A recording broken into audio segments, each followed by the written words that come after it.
ஆச்சி மசாலா வழங்கும் மணிச் செய்திகள். இணைந்து வழங்குபவர்கள் அரசன் சோ மற்றும் வெல்டெக் சூட் அண்ட் தோத்தீஸ்.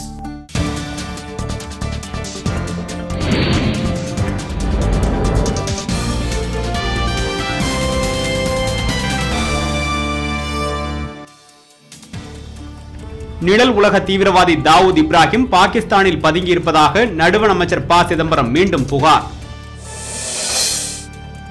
ஈழம் பற்றி தமிழக தலைவர்கள் பேசக்கூடாது என கூறிய இலங்கை அமைச்சருக்கு மருத்துவர் ராமதாஸ் கண்டனம். நடுவண் அமைச்சரவையில் ராகுல் காந்தி இணைய வேண்டும் என எஸ். எம். கிருஷ்ணா விருப்பம்.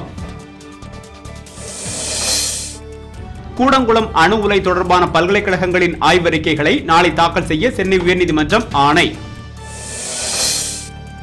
சென்னை அண்ணா மேம்பாலத்திலிருந்து அரசு பேருந்து கவிழ்ந்து விபத்து, போக்குவரத்து முடக்கம். ஒலிம்பிக்கில் கலந்து கொள்ளும் குழு குறித்து விமர்சிப்பதை நிறுத்துமாறு சானியாவுக்கு டென்னிஸ் சங்கம் அறிவுறுத்தல். கடலூர் அருகே தாளங்குடா கிராம கோவில் திருவிழாவில் இரு பிரிவினரிடையே மோதல், காவல்துறையினர் குவிப்பு. திருப்பெரும்புதூர் சுங்கச்சாவடியில் 60 விழுக்காடு வரி உயர்த்தப்பட்டதற்கு எதிர்ப்பு தெரிவித்து ஆர்ப்பாட்டம். பங்களாதேஷின் தெற்கு பகுதியில் ஏற்பட்ட நிலச்சரிவில் சிக்கி 30 பேர் உயிரிழப்பு.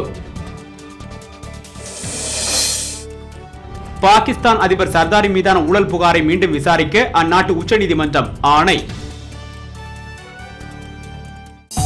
ஆச்சி மசாலா வழங்கிய மணிச் செய்திகள். இணைந்து வழங்கியவர்கள் அரசன் சோ மற்றும் வெல்டெக் சூட் அண்ட் தோத்தீஸ்.